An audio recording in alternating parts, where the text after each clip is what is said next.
और बिहार के बाद अब बात हिमाचल प्रदेश की। केंद्र सरकार ने हिमाचल प्रदेश को 2006 करोड़ रुपए से भी अधिक की वित्तीय सहायता प्रदान की है।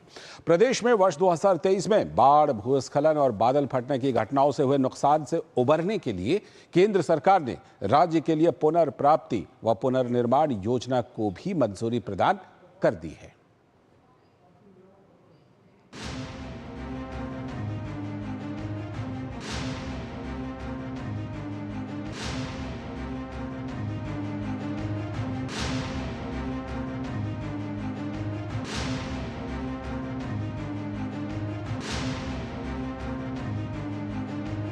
साल 2023 में हिमाचल प्रदेश में प्राकृतिक आपदा आई और इस आपदा में प्रदेश में जान माल का भारी नुकसान हुआ। आपदा में प्रभावित लोगों को राहत देने के लिए केंद्र सरकार ने दिसंबर 2023 में आपदा राहत राशि जारी की और एक बार फिर अब सरकार ने आपदा राहत के रूप में एक बड़ा अमाउंट, एक बड़ी राशि जो है वो प्रदेश सरकार को मंजूर की है।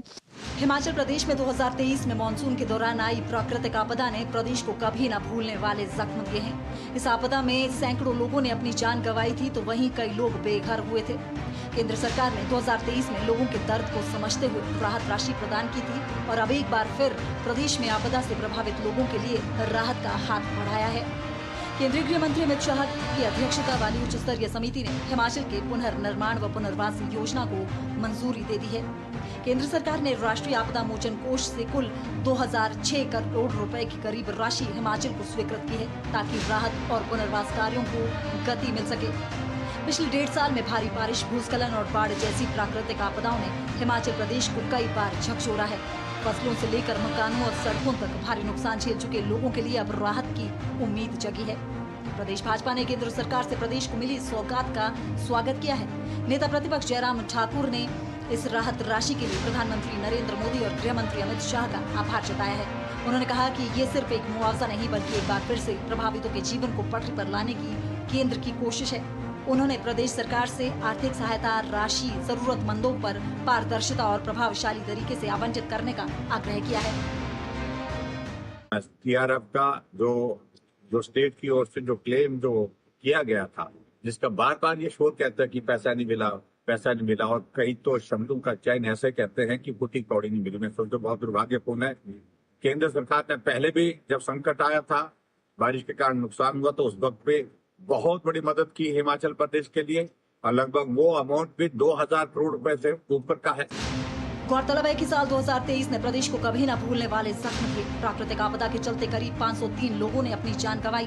राज्य को कुल मिलाकर 9,711 करोड़ रुपए का नुकसान हुआ। 169 भूस्खलन और 72 फ्लैश फ्लड की घटनाएं इस दौरान रिकॉर्ड की गई। इस आपदा के दौरान दिसंबर 2023 में राहत राशि के रूप में केंद्र ने प्रदेश को 633 करोड़ के करीब की अतिरिक्त सहायता प्रदान की थी। वहीं दूसरी ओर प्रदेश सरकार द्वारा लगातार केंद्र की मदद को नकारा जाता रहा है। प्रदेश के कृषि मंत्री ने केंद्र द्वारा स्वीकृत आर्थिक सहायता पर प्रतिक्रिया दी है।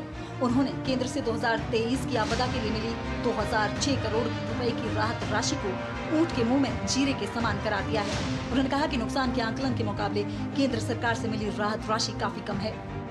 17,000 करोड़ रुपए का अगर नुकसान है और इसमें से 2,000 से, तो आप खुद ही अंदाजा लगा दीजिए कितने % पैसा आपको मिला है। तो वो ये है कि वो ऊंट के मुंह में जीरे वाली बात है। वहीं प्रदेश की जनता ने केंद्र की मोदी सरकार के इस निर्णय की सराहना की है। लोगों का कहना है कि इस राहत राशि से प्राकृतिक आपदा में प्रभावितों को अपने आशियाने बनाने में सहयोग मिलेगा। लोगों ने प्रधानमंत्री पर विश्वास जताते हुए कहा कि मोदी है तो मुमकिन है।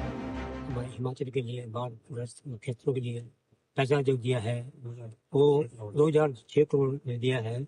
वो हमारे जो जिसका नुकसान हुआ, जिस भाई का नुकसान आया, जहाँ भी मतलब उनको मिलना चाहिए। जो लोगों के घर बह गए थे या गरीब लोगों के घर उजड़ गए थे, रास्ते बह गए थे, उनको दोबारा से सुचारू रूप से चलाने में और लोगों को आशियाना बसाने के लिए ये पैसा केंद्र का, हिमाचल सरकार के एक राहत का पैकेज केंद्र सरकार ने दिया है। और मुझे विश्वास है कि हिमाचल सरकार इस पैसे को ठीक ढंग से खर्च करके और लोगों की जो सड़कें टूटी थी, पुल बह गए थे, मकान टूट गए थे, उसको दोबारा से सुचारू रूप से चलाने में मदद करें। और ये मोदी है तो मुमकिन है। लोगों का जो रिएक्शन है वो काफी पॉजिटिव है। लोगों का कहना है कि मोदी सरकार में ही ये मुमकिन हो सकता था।